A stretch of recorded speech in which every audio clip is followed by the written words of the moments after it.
This is a Fox News Alert. I'm Brett Baer. Welcome to Washington. Hillary Clinton is flip-flopping again, announcing another major break with her former boss. This time, the Democratic presidential frontrunner is distancing herself from President Obama's legacy trade deal. Chief White House correspondent Ed Henry is here with that story tonight. Good evening, Ed. Good evening, Brett. It was just yesterday Hillary Clinton mocked Republicans by sending every single candidate a copy of her book, Hard Choices, where she wrote about reserving judgment on the trade deal, but said if implemented correctly, it would benefit America. She wasn't just for it. She negotiated it for President Obama, called it the gold standard. That was then. This is now. What I know about it as of today, I am not in favor of what I have learned about it. The so-called TPP will lower barriers, raise standards, and drive long-term growth across the region. The timing of this flip-flop is key. Clinton trying to get ahead of the first Democratic debate next week in Vegas, though Bernie Sanders and Martin O'Malley can simply say they opposed this long ago. Plus, President Obama's longtime advisor, Dan Pfeiffer, he tweeted tonight the danger for Clinton politically. She's breaking with the president when she needs to keep the Obama coalition together, especially as the FBI's criminal probe intensifies tonight. I get a picture? Fox has learned the FBI has expanded its investigation of Hillary Clinton's server to include obtaining data from a second tech company, Datto Inc., based in Connecticut. Datto was hired to back up data by Colorado-based Platte River, which oversaw the server, though a source familiar with the investigation says the tech employees did not have security clearances to handle classified information. The reckless disregard the Secretary basically had for the classified information of this nation. I don't know what state secrets were revealed. This is being investigated by Senate Homeland Security Chairman Ron Johnson, who's obtained emails among Platte River employees, one employee wondering whether there was a record of a, quote, directive to cut the backup of Clinton's data, and then asking if, quote, this whole thing really is covering up some shady bleep. The questions come as a new Quinnipiac University swing state poll found when people in battlegrounds are asked if Clinton is honest and trustworthy, the reply is yes among 35% in Florida, 33% in Ohio, and 34% in Pennsylvania, as the Draft Biden movement ran its first TV ad, playing off sympathy around the tragedies Vice President Joe Biden has faced. Into a greater measure of happiness and meaning, not just for yourself, for the world around you. The Clinton camp is giving Biden space to make his decision, but did not hesitate to slam Johnson. A campaign spokesman declaring, quote, Ron Johnson is ripping a page from the House Benghazi Committee's playbook and mounting his own taxpayer-funded sham of an investigation. As if on cue, the New York Times editorial page today demanded that Republican Chairman Trey Gowdy's Benghazi probe be shut down. The Times saying, quote, they should rename their laughable crusade, which has cost taxpayers $4.6 million, the Inquisition of Hillary Rodham Clinton. In an interview today with Fox, Gowdy pushed back, quote, you can call us crazy, but after 7 other investigations, the record was incomplete. How did they miss this pretty glaring fact about Clinton's email arrangement, which is a pretty big deal? Meanwhile, a federal judge today refused Judicial Watch's request to order the State Department to get Clinton to hand over the emails she called personal. Yet Judge Reggie Walton did remind Clinton not to destroy any government records, and the next hearing in that court will be February 24th. 3 days before the South Carolina primary. Brett? We have a timing on Biden's announcement? It sounds like early next week, around the Democratic debate. He will not be on the stage, but that he may either try to upstage it beforehand or right around there, make his intentions clear. All right, Ed, thank you. Good to see you. The situation in Syria is even more dangerous tonight. Government ground troops have joined Russian air power and sea power in what Moscow says is a battle against militants. The West, however, suggests Syrian rebels are, for the most part, the real targets. National security correspondent Jennifer Griffin has the story tonight from the Pentagon. From land, air, and now sea, Russian forces are making their presence felt in Syria. Today, in a dramatic escalation, 4 Russian warships in the Caspian Sea launched cruise missiles that flew 900 miles over Iran and Iraq before striking ISIS-controlled territory in eastern Syria. 26 cruise missiles hitting 11 ISIS targets, according to the Russian Defense Ministry.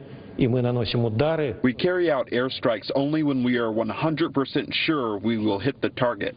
Fox News has also learned that in the past week, Russian fighter jets have intercepted U.S. Predator drones at least 3 times as tension heats up in the skies over Syria. One Pentagon official said, "The first time it happened, we thought the Russians got lucky. Then it happened 2 more times." On at least one occasion, a U.S. manned aircraft flying over Syria had to be rerouted to avoid a Russian fighter jet. I wouldn't call what they're doing a strategy. As I said, it's largely reactive. The cruise missile strike marks the first time that the Russians have targeted ISIS-controlled territory. U.S. officials have repeatedly criticized the Russian military for lying about their intentions, arguing the Russians are merely killing the U.S.-backed opposition who are fighting Assad. Today in Italy, Defense Secretary Ash Carter criticized the Russian escalation. We believe Russia has the wrong strategy. They continue to hit targets that are not ISIL.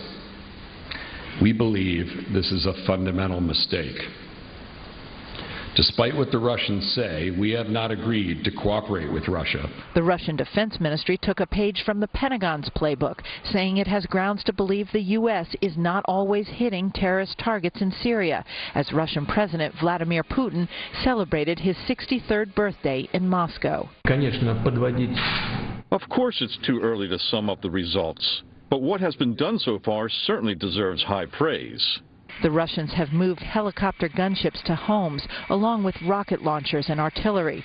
U.S. officials believe the Russians could launch a ground attack against U.S.-backed Syrian opposition forces soon. It's the first time the U.S. has evidence the Russians are firing into ISIS-controlled territory using Tomahawk-like cruise missiles. U.S. military sources tell me that Russia seems to have been test-firing a new state-of-the-art cruise missile known as a Caliber, a dangerous development that got the Pentagon's attention today. Russia's way of saying we're a superpower, and we're back. Brett? Big news. Jennifer Griffin at the Pentagon. Jennifer, thank you. President Obama has apologized to the head of the aid group Doctors Without Borders for Saturday's airstrike that killed at least 22 people in northern Afghanistan. The White House is promising a transparent, thorough, and objective investigation. The doctors group is calling for an international probe of what it calls and considers a war crime. A former U.S. military intelligence official tells Fox News strained relations with Russia are making the fight against black market nuclear proliferation even more difficult.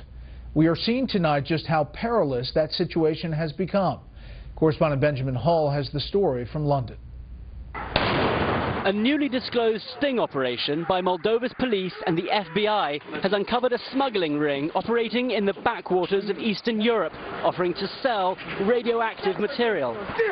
In February of this year, the network, which is said to include several ex-KGB agents, offered a huge amount of deadly cesium to someone they believed represented ISIS. Fortunately, the buyers were undercover agents and the plot was foiled. However, the top men got away, including the kingpin known as the Colonel, and no additional nuclear material was recovered. Members of the gang were recorded as saying it was essential smuggled uranium go to Arabs, because they would be the most interested in buying the radioactive bomb, and that the American state must be annihilated. The Associated Press disclosed the story from this impoverished corner of Eastern Europe, and said undercover Moldovan police arranged 20 meetings before finally purchasing a quantity of test files for $320,000. If the buyer was happy with the material, he was told he could buy a kilo a week at the same rate, which would amount to an astonishing $32 million every time, until he had as much as he needed. As well as the cesium, uranium and plutonium were offered, and blueprints for warheads, even an old Russian missile system.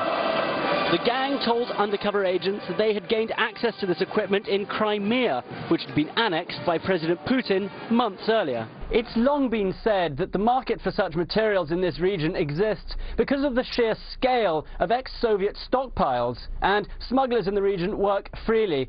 Former intelligence officers have also said that since the relationship between the West and Russia has deteriorated, it'll become a lot harder to work with them on this issue.